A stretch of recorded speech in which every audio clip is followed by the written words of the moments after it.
신약성경 182페이지 요한복음 20장 11절에서부터 18절까지 저와 여러분이 한 절씩 나누어서 읽겠습니다. 제가 먼저 읽습니다. 마리아는 무덤 밖에 서서 울고 있더니 울면서 구부려 무덤 안을 들여다보니 흰옷 입은 두 천사가 예수의 시체에 누워있던 곳에 하나는 머리편에 하나는 발편에 앉았더라. 천사들이 이르되 여자여 어찌하여 우느냐 이르되 사람들이 내 주님을 옮겨다가 어디 두었는지 내가 알지 못함이니이다. 이 말을 하고 뒤로 돌이켜 예수께서 서 계신 것을 보았으나 예수이신 줄은 알지 못하더라. 예수께서 이르시되 여자여 어찌하여 울며 누구를 찾느냐 하시니 마리아는 그가 동산지기인 줄 알고 이르되 주여 당신이 옮겼거든 어디 두었는지 내게 이르소서. 그리하면 내가 가져가리이다. 예수께서 마리아야 하시거늘 마리아가 돌이켜 히브리 말로 라보니 하니 이는 선생님이라 하는 말이라. 예수께서 이르시되 나를 붙들지 말라. 내가 아직 아버지께로 올라가지 아니하였노라. 너는 내 형제들에게 가서 이르되 내가 내 아버지 곧 너희 아버지 내 하나님 너희 하나님께로 올라간다 하라 하시니 막달라 마리아가 가서 제자들에게 내가 주를 보았다 하고 또 주께서 자기에게 이렇게 말씀하셨다 이르니라. 아멘. 살아계신 하나님의 말씀입니다.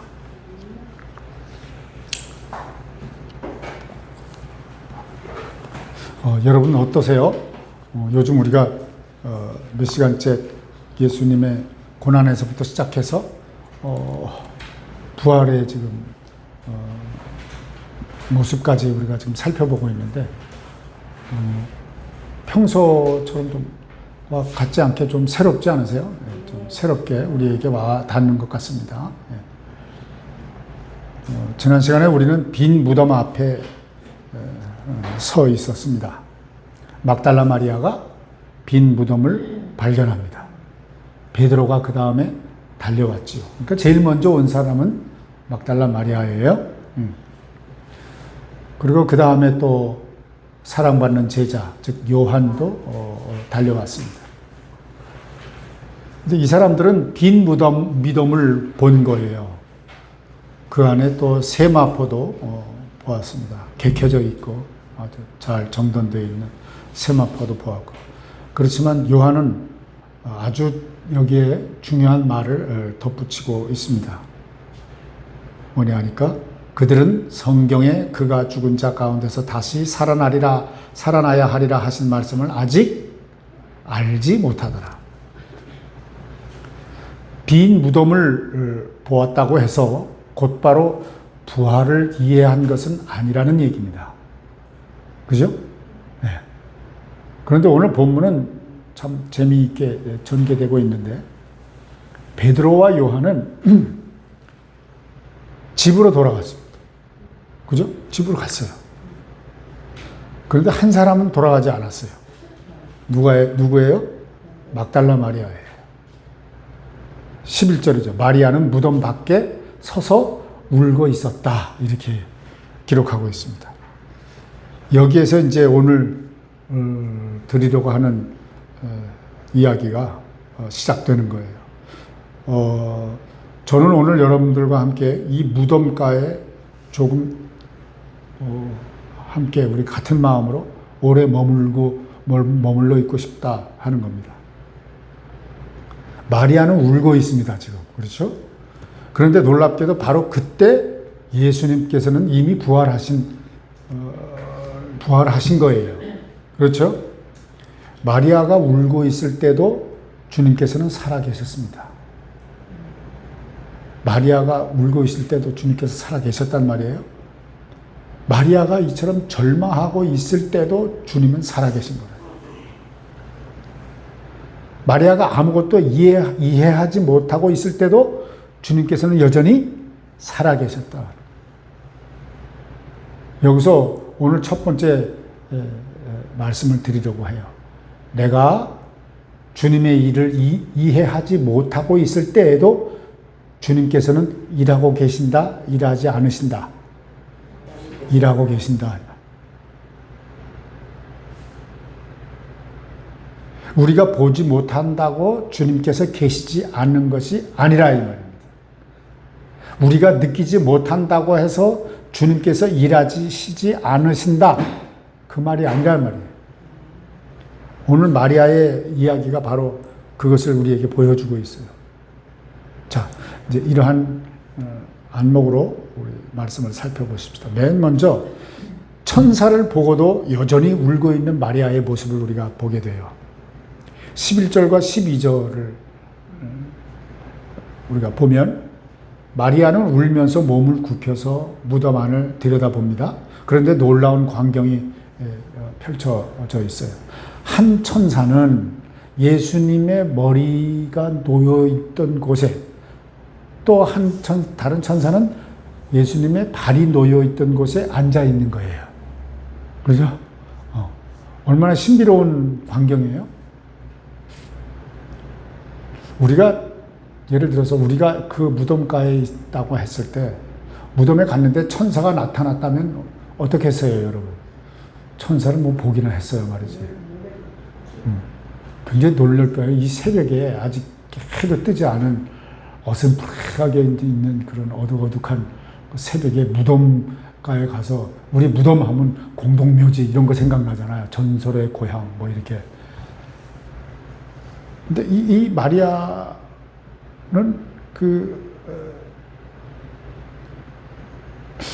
마리아에게는 이 사건의 이 광경이 평생 잊혀지지 않는 광경이 되었을 것 같아요.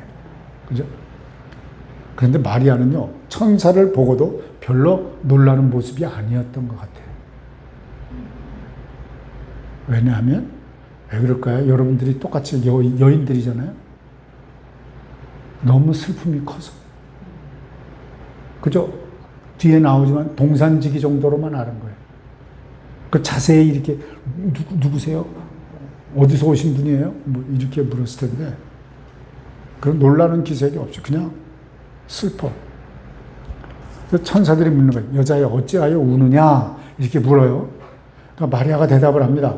사람들이 내 주님을 옮겨다가 어디에 두었는지 내가 알지 못합니다. 그러니까 마리아는 지금 뭘 생각하고 있는 거예요? 시체를 누가 훔쳐갔다. 이 생각을 염두에 두고 있는 거야. 여기서 우리는 마리아의 마음을 알게 되죠. 마리아에게 예수님은 여전히 죽어있는 예수님. 그죠? 죽은 예수님을 기억하고 있는 거예요. 당연히 그러겠죠.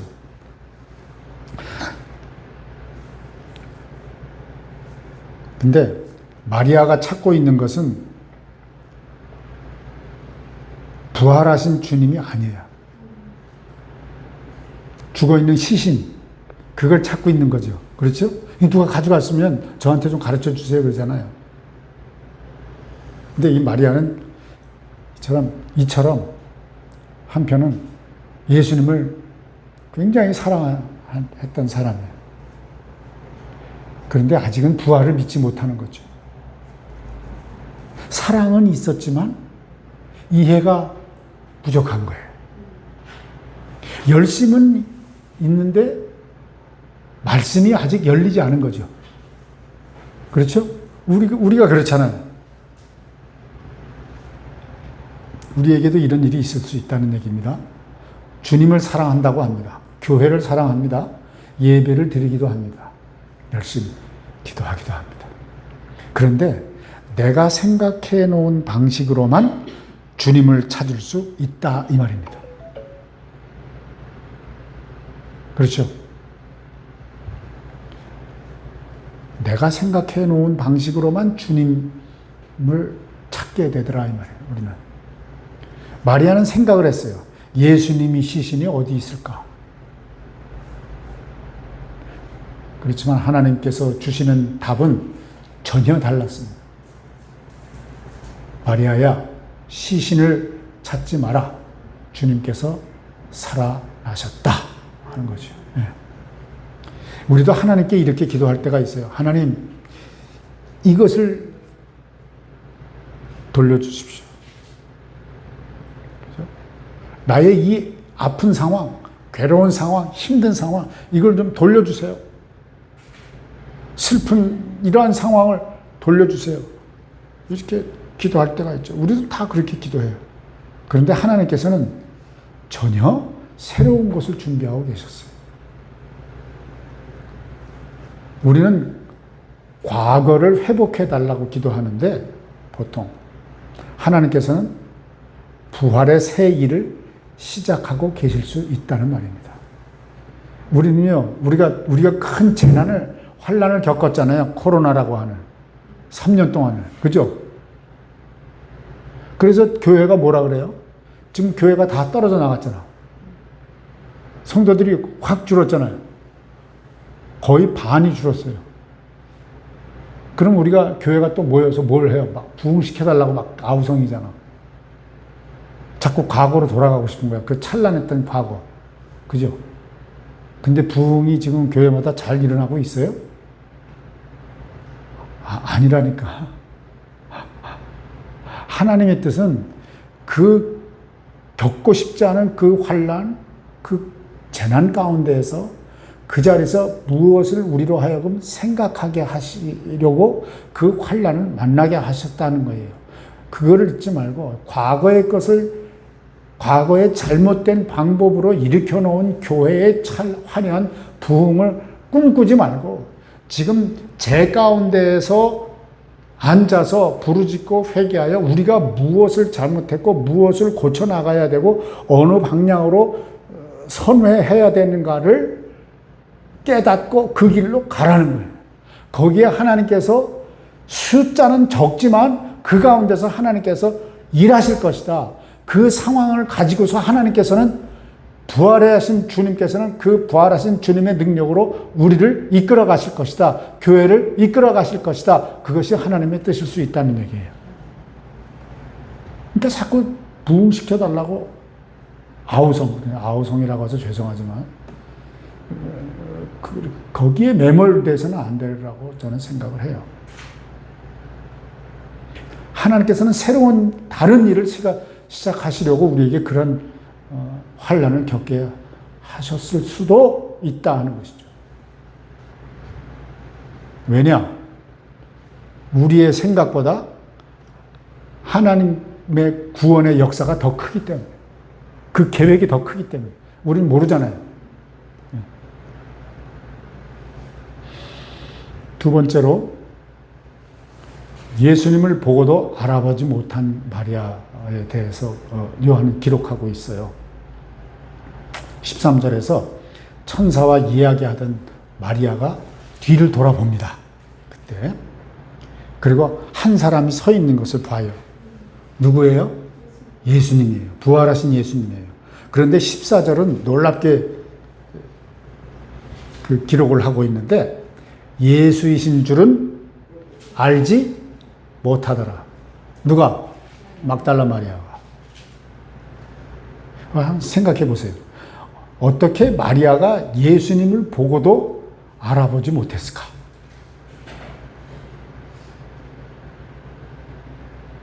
각 교회를 대표해서 대답해 봐요. 부활체가 이렇게 생전의 모습이 아니었나 봐요. 또 하나님의 영이 왜 더듬어? 영이신 하나님을 보려면 영으로 깨달아야 되잖아요. 예수님 부활하셨는데? 그러니까 부활하셨으니까요. 부활하셨으니까 그 영체일 거 아니에요. 그러니까 육신을 왔다 해도 그러면 우리가 영이 아니면 주를 알지 못하고 보지도 못하고 했잖아요. 그럼 마리아가 아직까지 그 성령 그런 영의 그게 없었나? 내가 표현을 지금 그 두루뭉술하게 영체라는, 그럼 거기서 물어볼게요. 영체라는 건 뭘 뜻하는 거죠? 그러니까, 지금 영체라는 말을 사용하셨는데. 그러니까 예수님이 육신의 그러니까 죽고 부활하신 그 자체는 그냥 육신의 그 모습은 아닐 것 같아요. 새로운 모습. 또 뭐 목사님들한테도 들었고 또 마음 있어? 내 모습은 이제 부활할 때는 글쎄요. 내 모습은 다른 모습으로. 그래서 그런 모습이기 때문에 못 알아본 거 아닙니까? 그러니까 김경수 선생님 얘기한 부활체, 그 얘기를 풀어서 얘기하신 격이네요. 어떤 쪽이요? 그죠? 어. 그러니까 지금 권사님이 말씀하시는 거는 그 부활하신 예수님은 그 전에 죽기 이전에 제자들과 함께 했던 그 예수님의 모습과는 다르다. 이 얘기를 하시고 싶으신 거예요? 그러니까 도마도 같이 길을 갔는데 못 알아봤잖아요. 엠마오의 두 제자. 네, 두 제자. 그래서 그런 다 못 알아봤어요? 제자들은 도마는 알고서도 나는 보고서야 믿겠다. 그러니까 예수님이 다시 나타나셔서 만져보라. 그러고서 이제 말씀을 하시잖아요. 그러더니 거기서 내 주, 내 하나님이여 얘기하잖아요. 고백을 하잖아요. 어쨌든, 예. 여러분의 생각을 알겠어요. 죽은 예수만 생각합니다. 죽은 예수를 생각을 하고 그렇지. 그렇게 생각할 수도 있겠죠. 여러분들의 말씀들이 다 맞아요. 다 맞아요. 근데 본문에서 동산직인 줄 알고. 근데 이 본문에서는 그 이유를 자세하게 설명하지 않고 있어요. 그죠? 이렇게도 생각할 수 있죠. 너무 슬프니까 눈물을 많이 흘려갖고 눈물이 많이 있으면 그 사물이 제대로 안 맺히잖아. 뭐 그렇게 얘기하는 사람도 있고 또 아직 어두웠기 때문에 못 알아볼 수도 있고. 그죠? 우리는 우리의 이성적인 생각을 가지고 추정을 하는 수 있는 생각들을 지금 제가 얘기하는 거예요. 근데 목사님 여기 보니까 동산직인 줄 알고 물어봤으니까 그게 참 그러니까. 그게 영혼의 세계에 영체라면은 동산직인 자 사람인 줄은 몰라봐야 되잖아요. 그죠? 근데 동산직인 자 사람인 걸 알아봤다고. 예. 그러니까 착각을 일으킨 거야. 그러니까 여러분들이 말씀하신 것처럼 부활하신 예수님의 몸이 이전과는 다른 영광스러운 상태이기 때문일 수 있다 이 말입니다. 그런데 요한이 강조하고 있는 것은 그 어떤 원인보다 사실에 있습니다. 마리아의 눈만으로는 부활하신 주님을 알아보지 못했다는 겁니다. 지난 시간에 우리가 살펴본 내용과 연결이 되어 사람의 눈은 절대적인 기준이 아니라고 그랬잖아요. 마리아는 예수님을 눈앞에 두고도 알아보지 못한 거예요. 그때 예수님이 물어요. 여자여 어찌하여 울며 누구를 찾느냐 이렇게 물으세요. 그죠? 그런데 마리아는 그분을 누구라고 생각을 해요? 동산직이라고 생각하는 거예요. 눈앞에 보고도. 그죠? 참 놀랍습니다. 생명의 주님을 보고서도 동산직이로 생각한 거예요. 그죠? 분명히 사람으로 인식을 했잖아요. 그러면서 말하는 거예요. 주여, 당신이 옮겼거든 어디 두었는지 내게 이르소서. 그리하면 내가 가져가겠습니다. 이렇게 얘기하잖아요. 동산직이니까. 그럼 동산직이니까 당연히 옮겼을 수도 있겠다라고 한 생각에 이렇게 지금 얘기해요. 옮겼다면 저한테 넘기십시오. 제가 가져가겠습니다. 시신을. 이렇게 이야기하는 거, 대답을 하는 겁니다. 참 이런 것들을 봐도 마리아의 사랑은 참 커요. 용기도 대단하지 않아요? 그러나 예수님을 그렇게 지극히 사랑했지만 여전히 방향은 틀렸습니다. 지금 어떤 예수님을 찾고 있어요? 죽은 예수님을 찾고 있다. 인간은요, 우리 사람은 자기 힘으로 부활하신 그리스도를 알아볼 수 없다는 거예요.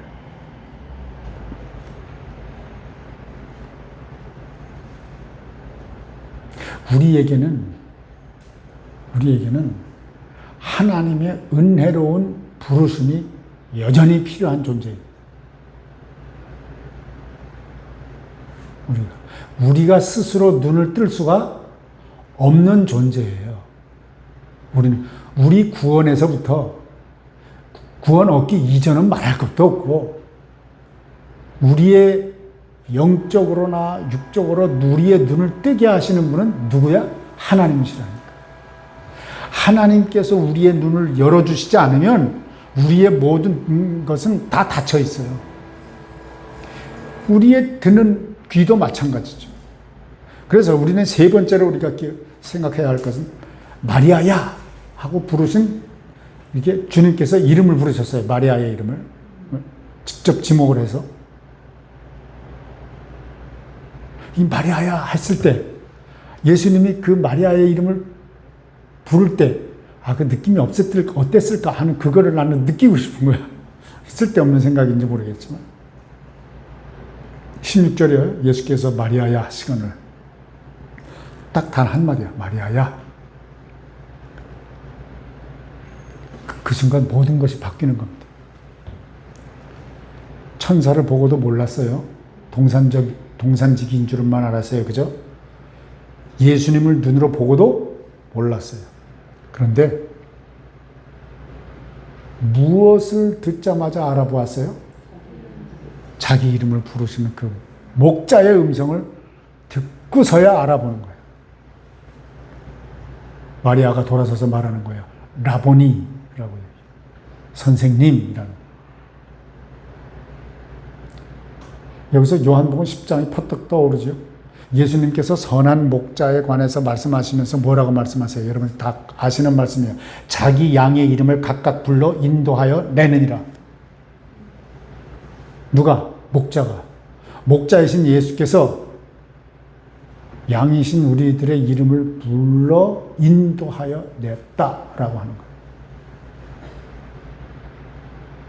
그러면서 말씀하시기를 양들이 그의 음성을 아는 거로 따라온다 이렇게 얘기했잖아요. 10장에서. 요한복음 20장 오늘 그 말씀이 여기서 실제로 이루어지는 광경입니다. 선한 목자이신 예수께서 자기의 양인 막달라 마리아의 이름을 불러주시는 거예요. 마리아야. 그리고 그 마리아는 목자이신 예수님의 음성을 알아듣는 겁니다. 부를 때. 이게 은혜라는 거예요. 마리아가 먼저 예수님을 알아본 것이 아니에요. 예수님께서 마리아를 먼저 아신 것입니다. 마리아가 주님을 발견한 것이 아닙니다. 주님께서 먼저 마리아를 찾아오신 거예요. 마리아가 자기 지혜로 부활을 깨달은 것이 아닙니다. 주님께서 말씀하셨고 그 말씀으로 눈이 열린 것입니다.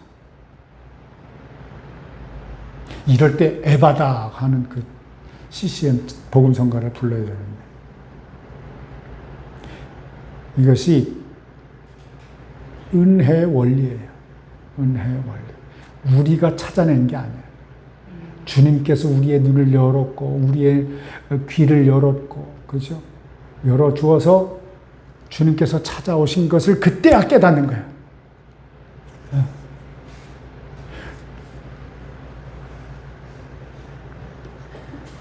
하나님께서 우리를 찾아내셨단 말이에요.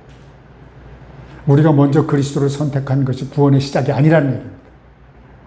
그리스도께서 먼저 자기 백성을 아시고 부르신 거예요. 여러분을 부르신 거라고요. 어느 날 복음의 말씀이 단순히 누군가에게 하는 말씀이라고 생각했던 우리였는데 나를 부르시는 말씀이었다는 것을 나중에 그걸 알게 돼요. 내가 주일날 설교를 했나? 골로새서니까 지난 우리 주에 그 가정에 대한 말을 쭉 그 본문을 했거든요. 아내들아, 남편들아 할 때 여러분 어느 부분을 제일 크게 읽고 싶으세요? 남편들아. 그렇지.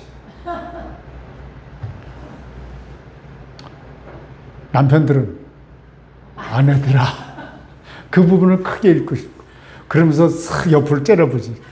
알아들어? 이렇게. 그죠? 그래서 지난 시간 설교할 때 울었어. 그래서 막 울었어.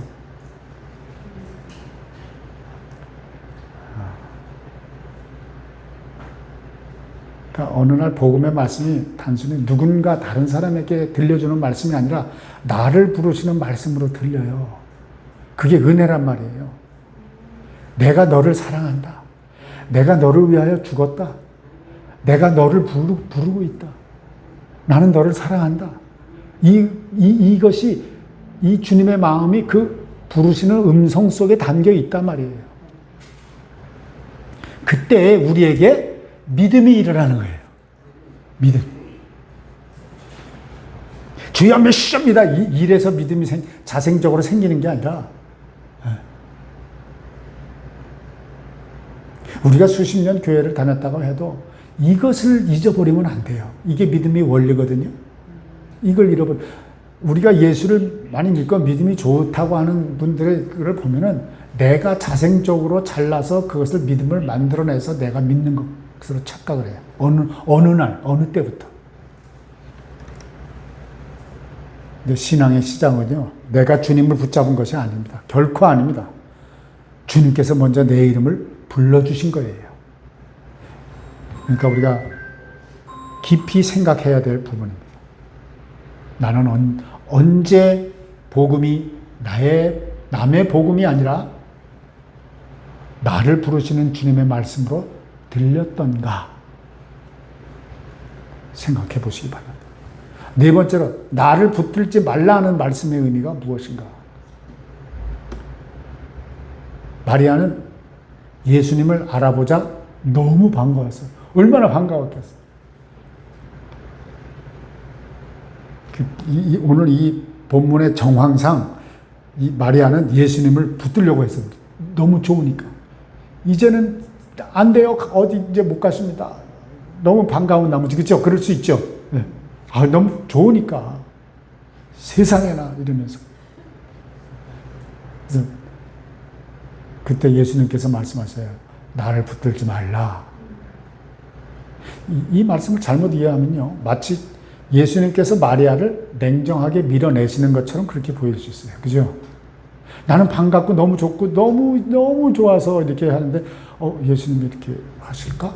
그러나 그렇지 않습니다. 예수님의 말씀에 그 나를 만지지 말라, 나에게 가까이 오지 마라 라는 의미가 아닙니다. 핵심은 붙들고 놓지 않으려 하지 말라는 것입니다. 왜 그렇죠? 예수님께서 이어서 말씀하세요. 내가 아직 아버지께로 올라가지 아니하였노라. 마리아는 예수님께서 다시 이전의 생활로 돌아오셨다고 생각할 수 있다 이 말이에요. 죽음 이전에, 부활 이전에 예수님의 모습으로 알고 있잖아요. 우리는. 그죠? 그래서 예전처럼 다시 함께 다닐 수 있겠구나. 이런 생각을 할 수 있다. 그렇지만 부활은 부활이라 과거로 돌아가는 것이 아닙니다. 새로운 구원 시대의 시작이라고 할 수 있어요. 예수님께서는 부활하셨고 이제 아버지께로 올라가실 것입니다. 그리고 무엇을 보내신다고요? 누구를? 성령을 보내신다. 보혜사 성령을 보내신다. 따라서 제자들과 예수님과의 관계도 이제 새로운 단계로 들어가는 겁니다. 예수님을 육체적으로 붙들어 두는 신앙에서 성령으로 앞으로 임재하시는 그리스도를 믿는 신앙으로 나가야 된다 하는 것이에요. 이전과 다르다라고 하는 겁니다. 그렇기 때문에 나를 붙들지 말라는 이 말씀에는 또 하나의 의미가 있는 겁니다. 은혜를 나 혼자 붙들고 있지 말라는 것이에요. 예수님은 곧바로 말씀하십니다. 너는 내 형제들에게 가서 이르되, 가서 말하라 그러는 거예요. 마리아는 머물고 싶었어요. 그러나 예수님은 보내십니다. 여기에 신앙에 중요한 원리가 있어요. 주님을 참으로 만난 사람은 주님을 자기만의 소유로 붙들어 두지 않습니다. 복음은 우리에게 와서 우리에게서 멈추지 않습니다. 은혜 받는 사람을 다시 세상으로 보낸다 이 말이에요. 다섯 번째로 제가 오늘 여러분에게 드릴 말씀이 조금 길어요. 두 대지가 남았어요. 다섯 번째로는 내 형제들에게 가라. 실패한 제자들을 형제라고 부르신 주님에 대해서 말씀합니다. 여기서 중요한 표현 하나를 놓치지 말아야 되는데 예수께서 말씀하시기를 내 형제들에게 가서 이렇게 얘기해요. 누구를 지금 말씀하는 걸까요? 제자들이죠. 그죠? 그런데 생각해 보세요. 이 제자들이 어떤 사람들이에요? 주님 따라 돌아가면서. 뒷끝에가 안 들려. 끝을 흐리지 말고. 주님을 따르던 제자들이 예수님이 잡혀가시고 이렇게 다 돌아갔잖아요. 돌아갔다고. 돌아갔다고. 도망갔다고. 도망갔다. 예수님께서 붙잡으실 때 다 도망간 사람들이에요. 베드로는 또 뭐까지 했어요? 부인까지 했잖아. 3번이나. 3번 부인했다는 건 확실하다는 얘기예요. 두려워서 숨었어요. 그런데 부활하신 예수님께서 그들을 지금 뭐라고 부르고 있어요? 형제라고 부르고 있어요. 형제들. 나의 형제들이라고 부르고 있어요. 놀라운 말씀이죠. 예수님께서 나를 버리고 도망간 배신자들에게 가라 이 말이에요. 저 왼수들한테 가라 이 말이에요. 이렇게 지금 예수님께서 그런 의미로 얘기하신 것이 아니고 겁쟁이들에게 가라 이런 말도 아니고 누구에게 가라? 내 형제들에게 가라.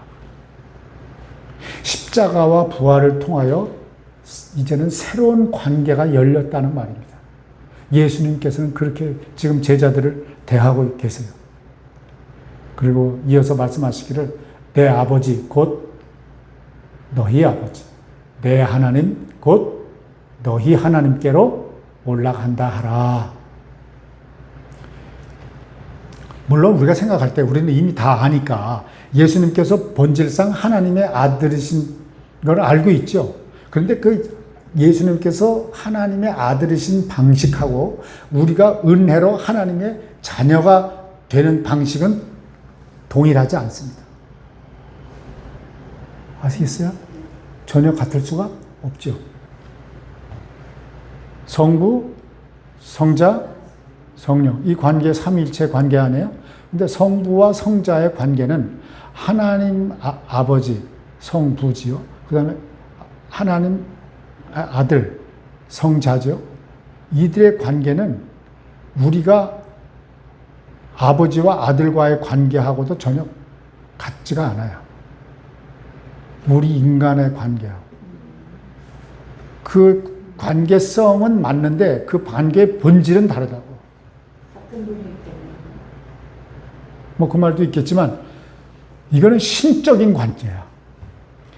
내가 너를 낳았다. 하나님께서 예수 그리스도를 향하여 성자 예수를 향하여 그렇게 말씀하시잖아요. 그렇게 말씀하실 때 우리가 배에서 생산해내는 동물이 생산해내는 그런 관계가 아니라 이게 낳았다고 하는 편은 영원히 낳으시는 분이야. 그런 관계라고. 인간에게서는 찾아볼 수 없는 관계라니까. 그런 관계로 아버지와 아들의 관계라 이거야. 그러니까 하나님의 진짜 아들은 누구야? 예수 그리스도. 예수 그리스도. 그런데 우리를 뭘로 예수를 믿은 우리 구원한 우리를 뭘로 삼았다고? 양자로 삼았다고. 양자하고 적자, 그거에서 이제 상대적인 말이 적자잖아요. 응? 친자, 직접 낳은 거. 우리끼리 얘기할 때. 근데 이 양자는 양자를 삼았다고 하는 것은 직접 낳지는 않지만 법적인 관계로 아들이란 말이야. 무슨 말씀인지 아시겠어요? 유업을 물려받을 수 있는 법적인 지위를 가지고 있는 거예요. 권리를. 양자는. 아시겠습니까? 이것이 우리에게 허락된 하나님의 은혜예요. 그렇기 때문에 예수 그리스도를 통하여 그 은혜가 우리에게 주어졌다는 거예요. 그러니까 예수님이 취하신 것을 모두 우리도 같이 취할 수 있단 말이에요. 예수님께서 가 계신 그 하나님 나라에 우리도 동일하게 가게 되었다는 거예요. 예수님께를 통하여 받은 은택을 우리가 다 받아 누릴 수 있게 되었다 이 말입니다. 히브리서에서 놀라운 그 비유적인 말씀을 해요. 예수님께서 하늘나라에 가심으로 그것이 우리 영혼의 닻이 돼요. 닷 아세요? 배에서 닻을 내리잖아. 배를 정박할 때. 그 닻이 정박해 있는 상황 배는 거기에 있는 거 아니에요. 그런데 예수님이 그 닷과 같다니까. 우리 영혼은 닷과 같아서. 닷이 거기에 있기 때문에 우리는 어디에 가야 돼? 거기에 가야 돼. 너무 표현이 놀랍지 않아요? 나는 미치겠는데 그 표현에. 와, 이거보다 확실한 비유적인 표현이 어디 있을까? 그 말을 듣고 막 행복해야지.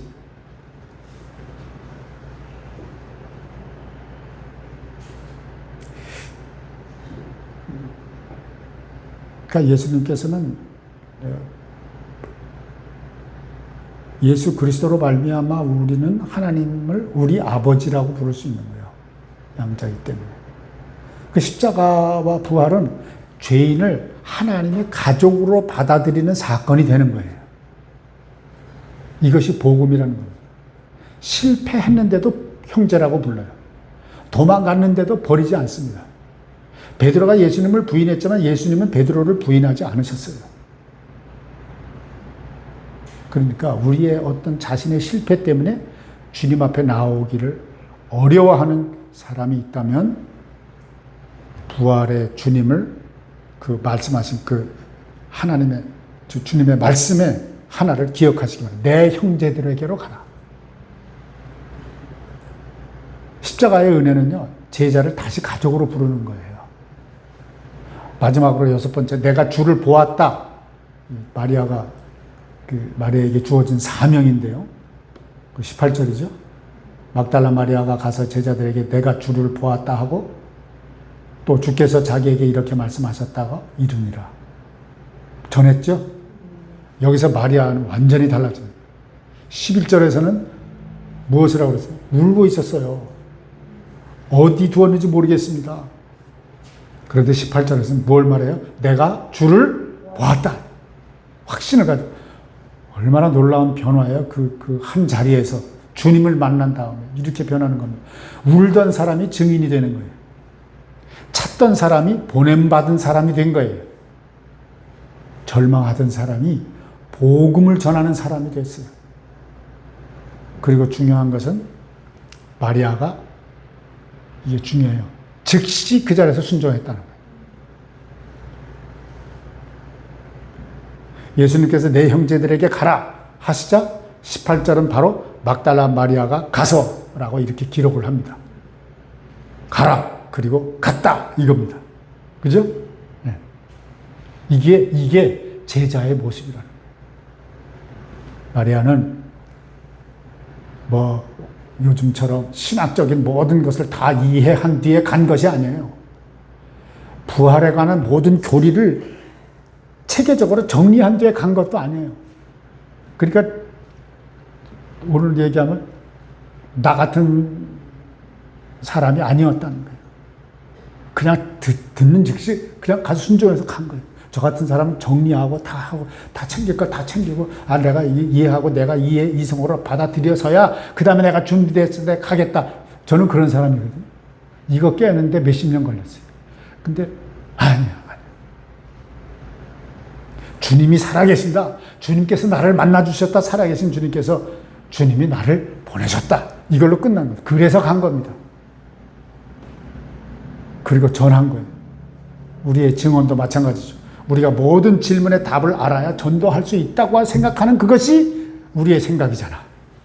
근데 그게 아니라 예수님께서 나를 찾아오셨습니다. 복음이 나를 살렸어요. 주님의 말씀이 내 삶을 붙들어 주셨습니다. 이걸로 다 되는 거예요. 그리고 무엇보다 사도들이 전해준 부활의 복음을 그대로 우리는 전하는 겁니다. 그것이 증인의 사명이고 전도고 오늘 우리에게 주어진 과제다 하는 것입니다. 여러분에게 이러한 사명을 감당하시는 여러분의 인생이 되시기를 축복합니다. 기도하십시다. 하나님 아버지, 빈 무덤에서 울고 있던 마리아를 찾아오시고 그 이름을 불러주신 부활의 주님을 찬양합니다. 우리의 눈이 어두워서 주님께서 하시는 일을 알아보지 못할 때에도 말씀으로 우리의 눈을 열어 주시옵소서. 선한 목자께서 마리아의 이름을 부르신 것처럼 말씀 가운데서 우리를 부르시는 주님의 음성을 듣게 해 주시옵소서. 받은 은혜를 우리만 붙들고 있지 않게 하시고 우리를 보내시는 곳으로 기쁨으로 나아가게 해 주시옵소서. 실패한 제자들을 다시 내 형제들이라고 불러주셨던 그 은혜를 기억하면서 낙심한 자를 위로하고 복음을 모르는 자에게 부활하신 그리스도를 증언하게 해 주옵소서. 우리의 입술과 삶으로 주님께서 살아나셨습니다, 이렇게 담대히 증언하게 해 주시옵소서. 죽음을 이기시고 다시 살아나신 예수 그리스도의 이름으로 기도하옵나이다. 아멘. 이제는 우리의 참된 위로와 참 소망이신 주의 말씀으로 축복하오니 주 예수 그리스도의 은혜와 하나님의 사랑과 성령의 교통하심이 너희 무리와 함께 있을지어다. 아멘.